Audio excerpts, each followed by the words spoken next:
নবীকে দেখতে হলে বুধবার বৃহস্পতিবার আসেন, বৃহস্পতিবারের দিনগত রাত্রে আর শুক্রবারের রাত।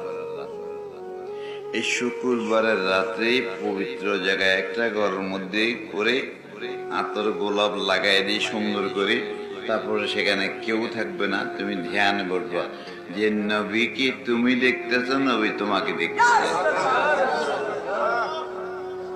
দেখি এরকম করে বলবা, একদম মনকে লাগাই দিয়ে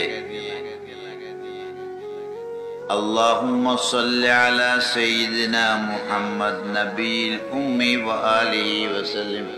মনে রাখবো আমার সাজারাতে আছে এই দরুদ শরীফটা 1000 বার পড়বা।